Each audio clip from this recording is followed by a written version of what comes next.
بسم اللہ الرحمن الرحیم۔ السلام علیکم ورحمۃ اللہ وبرکاتہ۔ کھانا بناتے ہوئے دھواں لگنے کا ثواب۔ نبی کریم صلی اللہ علیہ وآلہ وسلم کے مشہور و معروف صحابی جنہیں رسول اللہ صلی اللہ علیہ وآلہ وسلم نے یمن کا گورنر بھی بنایا تھا، ان کی پھوپھی زاد بہن حضرت اسماء بنت یزید کے متعلق احادیث کی کتابوں میں لکھا ہے کہ حضرت اسماء بنت یزید کا شمار عقل مند اور دیندار خواتین میں ہوتا تھا۔ ان سے روایت ہے کہ وہ ایک مرتبہ رسول اللہ صلی اللہ علیہ وآلہ وسلم کی خدمت اقدس میں حاضر اور عرض کی، یا رسول اللہ صلی اللہ علیہ وآلہ وسلم، میں عورتوں کی بڑی جماعت کی طرف سے نمائندہ بن کر آپ صلی اللہ علیہ وآلہ وسلم کی خدمت اقدس میں آئی۔ تمام عورتوں کی طرف سے یہ عرض ہے کہ اللہ پاک نے آپ کو مردوں اور عورتوں دونوں کے لیے رسول بنا کر بھیجا ہے، اس لیے ہم بھی آپ پر ایمان لے آئیں اور ہم آپ صلی اللہ علیہ وآلہ وسلم کی اتباع کر رہی ہیں، لیکن ہم عورتیں پردہ میں رہنے والی اور اپنے بچوں کی پرورش کرنے والی ہیں۔ مرد حضرات ہم سے جمعہ، جنازہ اور جہاد میں بازی لے گئے، جبکہ مرد جہاد میں جاتے ہیں تو ہم ان کے گھر بار وغیرہ کی حفاظت کرتی ہیں اور ان کے بچوں کی دیکھ بھال کرتی ہیں۔ یا رسول اللہ صلی اللہ علیہ وآلہ وسلم، کیا ہم کو بھی ان کے جتنا ہی ثواب ملے گا؟ یہ سن کر رسول اللہ صلی اللہ علیہ وآلہ وسلم نے اپنے صحابہ کرام رضی اللہ عنہم کی طرف دیکھا اور فرمایا، دین اور مذہب کے سلسلہ میں اس قسم کی خوبی سے بھرا ہوا سوال آج تک کسی دوسری عورت سے نہیں سنا۔ صحابہ کرام رضی اللہ عنہم نے کہا، نہیں، خدا کی قسم، یہ رسول اللہ صلی اللہ علیہ وآلہ وسلم۔ اس کے بعد نبی کریم صلی اللہ علیہ وآلہ وسلم نے بی بی اسماء سے مخاطب ہو کر فرمایا، اے اسماء، میری مدد کرو اور جن عورتوں نے تم کو نمائندہ بنا کر بھیجا ہے ان کو میری طرف سے یہ بات پہنچا دو کہ تم حسن و خوبی سے گھریلو زندگی کا نظام چلاؤ اور اپنے شوہر کو خوش رکھا کرو اور آپس میں صلح سکون کے لیے ان کے تابع داری کیا کرو۔ تمہارے ان کاموں اور امور کا ثواب مردوں کے کاموں کے برابر ہے۔ نبی کریم صلی اللہ علیہ وآلہ وسلم کا یہ ارشاد مبارک سن کر حضرت بی بی اسماء رضی اللہ عنہا بے حد خوش ہوئی اور اللہ تعالیٰ کا شکر ادا اور اس کی تعریف کرتی ہوئی وہاں سے واپس۔ اور ایک دوسری مشہور حدیث ہے کہ عورت خاوند کے گھر اور اس کے بال بچوں کی ذمہ دار ہے، قیامت کے دن اس سے اس سلسلہ میں باز پرس ہوگی۔ اس نبی کریم صلی اللہ علیہ وآلہ وسلم نے فرمایا، میں اور گرد آلود عورت قیامت کے دن اس طرح ہوں گے۔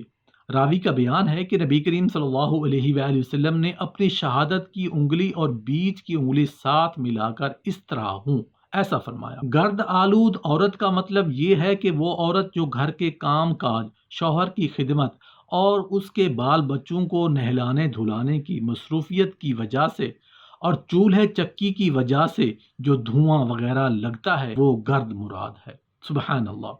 یہی حضرت فاطمہ رضی اللہ عنہا کے بارے میں روایتیں ہیں کہ وہ اپنا گھر کا سارا کام حتیٰ کہ پانی لانا، جنگل سے لکڑیاں کاٹ کر لانا، چکی پیسنا وغیرہ سب کام خود کرتی تھی، جس کی بنا پر ہاتھ اور جسم کے دوسرے حصوں پر گھٹوں کے نشانات لگے ہوئے ہوتے۔ کوئی اندازہ کر سکتا ہے کہ دونوں جہاں کے سردار کی بیٹی حضرت فاطمہ رضی اللہ عنہا کا جبھی تو انہیں جنت کی تمام عورتوں کی سردار کہا گیا ہے۔ حضرت ابو ہریرہ رضی اللہ عنہ سے مروی ہے کہ نبی کریم صلی اللہ علیہ وآلہ وسلم نے فرمایا، مسلمانوں میں سب سے زیادہ کامل ایمان والے وہ ہیں جن کے اخلاق سب سے عمدہ، اور تم میں بہترین لوگ وہ ہیں جو اپنی عورتوں کے ساتھ اچھے ہو۔ دیکھیے، اس ارشاد مبارک میں ہمارے آقا حضرت محمد صلی اللہ علیہ وآلہ وسلم نے ان مردوں کو سب سے بہتر قرار دیا ہے جو اپنی عورتوں کے ساتھ اچھے اخلاق سے پیش آئیں۔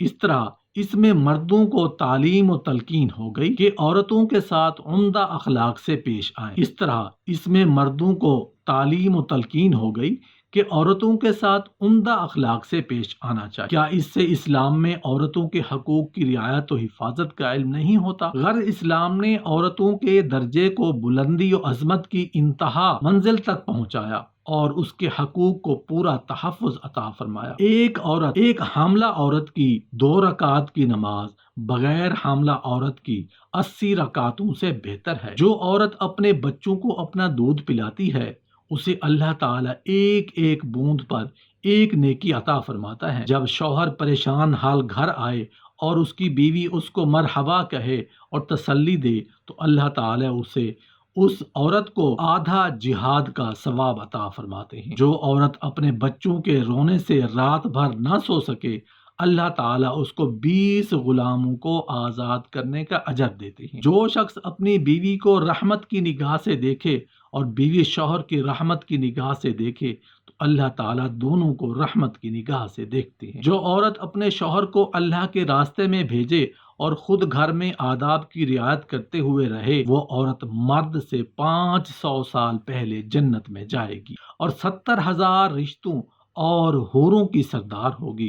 اس عورت کو جنت میں غسل دیا جائے اور یاقوت کے گھوڑے پر سوار ہو کر اپنے خاندان کا انتظار کرے گی۔ جو عورت اپنے بچے کی بیماری کی وجہ سے سو نہ سکے اور اپنے بچے کو آرام دینے کی کوشش کرے تو اللہ تعالیٰ اس کے تمام گناہ معاف فرما دیتے ہیں اور اس کو 12 سال کی مقبول عبادت کا ثواب ملتا ہے۔ جو عورت اپنی گائے یا بھینس کا دودھ بسم اللہ شریف پڑھ کر دوہے وہ جانور اس عورت کو دعائیں دیتا ہے۔ جو عورت بسم اللہ شریف پڑھ کر آٹا گوندے اللہ تعالیٰ اس کی روزی میں برکت ڈال دیتے ہیں۔ جو عورت غیر محرم کو دیکھنے جاتی ہے اللہ تعالیٰ اس پر لعنت بھیجتے ہیں۔